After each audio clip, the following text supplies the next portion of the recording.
Thank you, Marianne. And look, it's a real pleasure to be here today and given the opportunity to talk about opportunities for Canberra. I think I know many faces around the room, but what I thought I'd start by doing is telling you a bit about myself, just so people have an understanding of where I've come from and what I do. And unlike Charles, I'm not from Norway. I was born in Pakistan.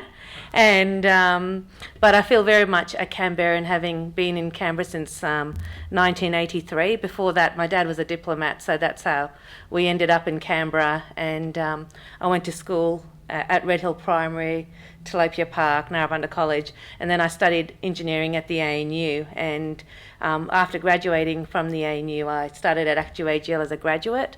That was around 15 years ago, and I was lucky enough to get a lot of opportunities and progress up the ladder, and now I'm the General Manager Retail there and look after all the customer-facing touch points for ActewAGL, which includes everything from our wholesale and purchasing, regulatory, call centre, to sponsorship and marketing. So it's a really, really exciting role. I think a lot of people think ActewAGL just sells electricity and gas, but we do a lot more other things than that. And we try to be out there to help our customers with free energy house calls.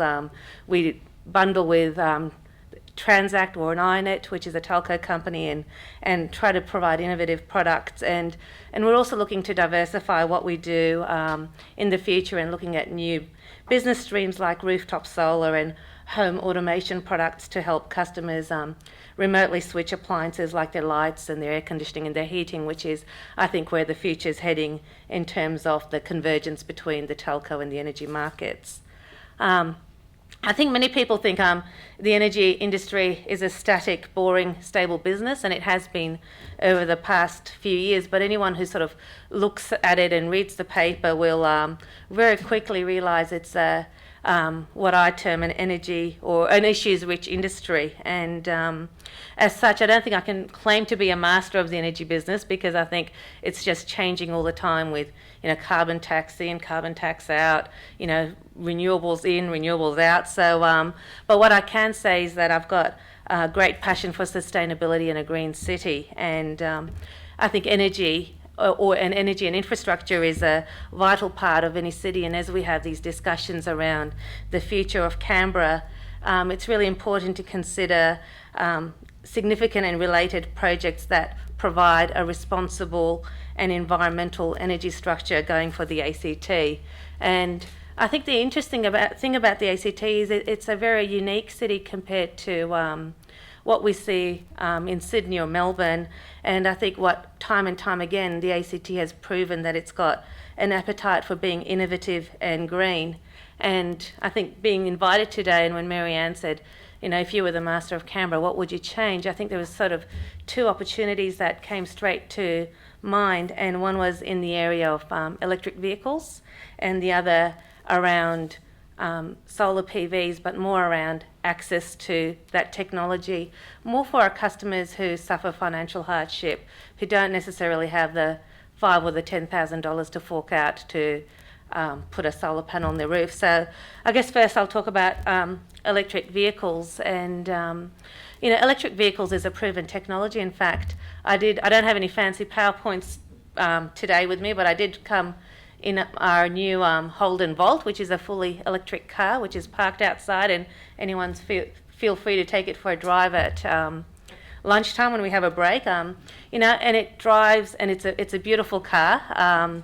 As we drove from the city to Fishwick, it used 1.8 kilowatt hours of power, which I think was probably less energy than what it took to dry my hair this morning. And to put that in context, it's around 20 or 30 cents to travel. I think, Rachel, you came with me. It was a really smooth ride.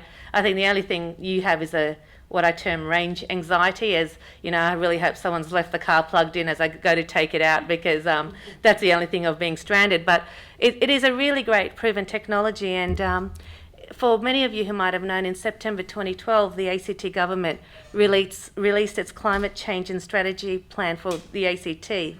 And under this strategy, they set some really, really ambitious targets around greenhouse gas reductions, which is great leadership by the government. But I think it is a challenging target. What they want to do is reduce emissions in Canberra by 40% by 2020. So while they've got multiple strategies to achieve that, a lot of the actions that the government has put forward is targeting the electricity sector. But if you look at the breakup of emissions in Canberra, 62% come from the energy sector, and there's 28% that comes from the transport sector. So I think it's really important that we tackle that transport industry as well, to have an opportunity to reach and achieve those targets.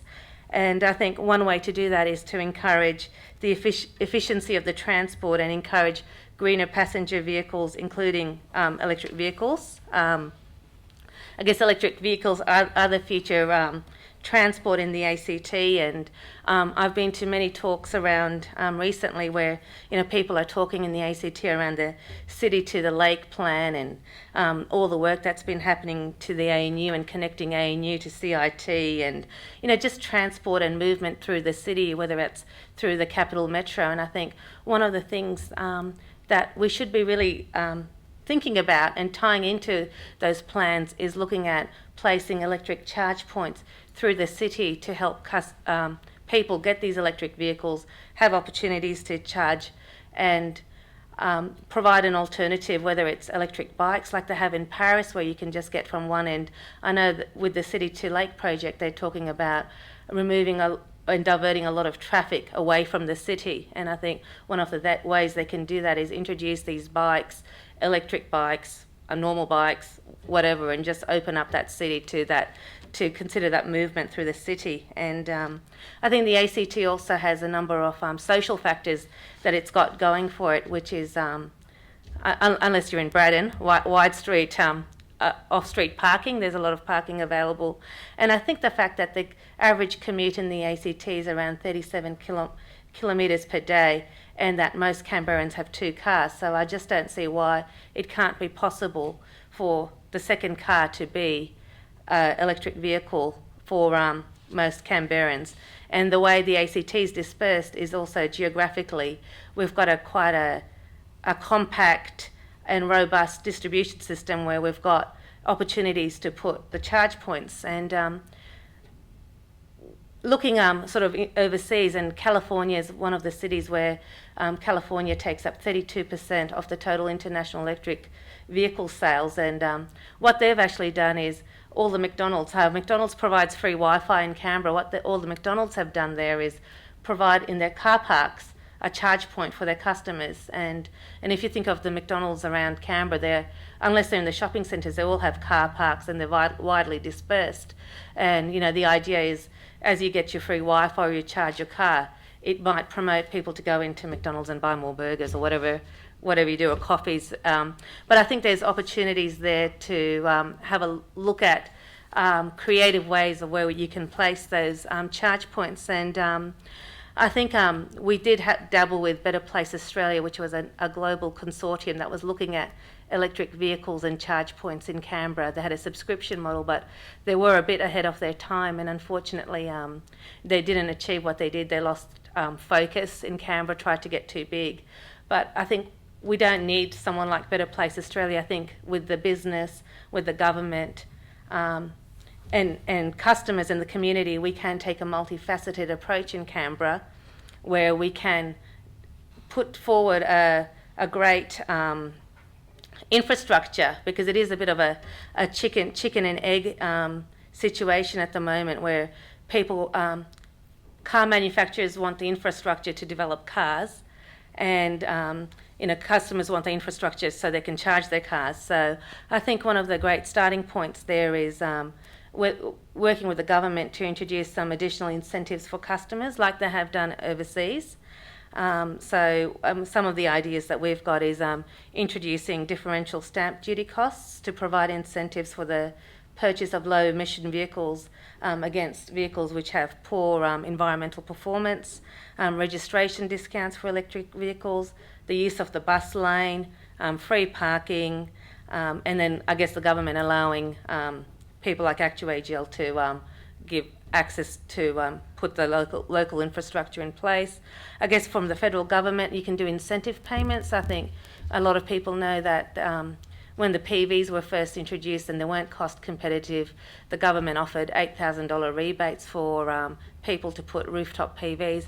Again, they can provide incentives similar to what they did for PVs, and then I guess from an ActewAGL perspective, we maintain all the poles and wires, and we have a streetlight maintenance contract. It would just make sense for us to maintain and own the asset, and for ActewAGL Retail to provide a billing and time of use tariff, so people have, again, benefits of charging the cars when they get home at off-peak rates or at preferential rates. So it becomes a cost-effective solution.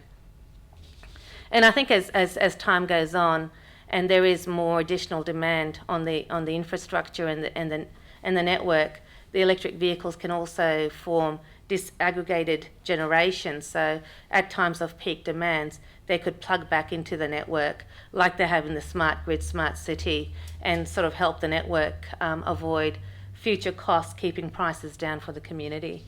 So that was one of the ideas around electric vehicles. And as I said, if anyone's keen to take the car for a drive at lunchtime, it is really interesting, and it just has a very different feel. It's very, very quiet because there's no engine noise, and I think overseas some people have put CDs in there with white noise just to give that feeling of driving, because it is quite eerie. And I guess the other scary thing is when you're driving on the road, especially when you're approaching traffic lights, people can't hear you coming. So I do approach with caution, because if people don't hear you, they cross the road without knowing you're there. I guess probably, and then in terms of car prices, there's a lot of cars out there now. We've got the Holden Volt outside. BMW have recently released a new car called the i3, which is around $63,000. There's a Mitsubishi Outlander out there. There's a Tesla Roadster, which is quite a flashy car, if anyone's seen it. The Audi's introducing cars. So there's a lot of cars out there, and in terms of operating it, it costs $1,200 less a year compared to petrol-driven cars. So there's the economics there stack up quite well. I guess the other opportunity I see, and this is a bit of a passion of mine, is around the social equity. I think with the ambitious government targets that have been set, the government has been introducing new schemes like wind farms, large-scale solar.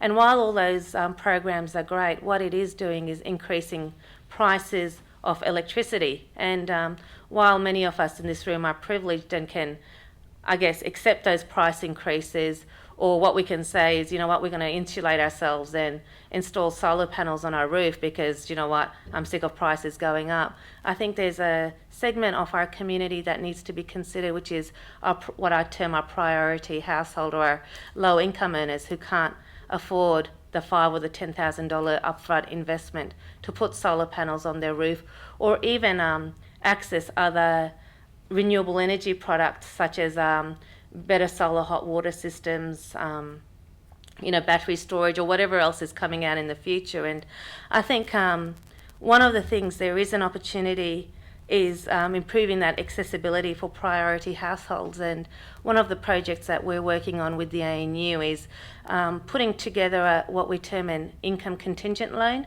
And I think the best known example of an income contingent loan, or ICL, is what the HEX scheme is. So most people know what the HEX scheme is. Basically, the government effectively pays the tuition costs for students in universities, and then the loan gets repaid when the person's annual income exceeds a certain level, which I think is around $52,000, and then they take the repayments as a percentage of the income. And I just think one opportunity that there is out there is to come up with a similar scheme for solar energy contributions or renewable energy contributions, with the idea being that relatively poor households would be provided funds to purchase renewable energy devices, and these funds would take the same form as a HEX loan would do. And I think this policy would provide equity and also provide people energy saving devices that will lead to bill savings in the future, and provide, remove that roadblock for them, which I don't think can happen without some government intervention. And while a lot of modelling needs to occur to find how that scheme would work, I genuinely believe that this would be a good thing for our community and a good thing for our customers as well. And I think Marianne's about to hit the bell, which is probably good timing, because I guess what I was going to say is that the scheme could then move forward to solar water heating, smart meters, building management systems, and assist with that renewable deployment of solar panels, and again help the government reach their targets as well. So I guess from an ActewAGL perspective, we're preparing for that future that's coming through change and innovation. And I think it's not just a matter of changing, but it's seeing what's coming up next and embracing that volatility and change to win, because I think in the energy industry there's going to be a lot of change that we'll see, and if we don't change and adapt, it'll be like that Kodak moment for the energy industry, where everyone will have solar panels and we'll be left with a stranded asset from an infrastructure perspective. Thanks. Great, thank you. That's wonderful. Any questions for Ayesha?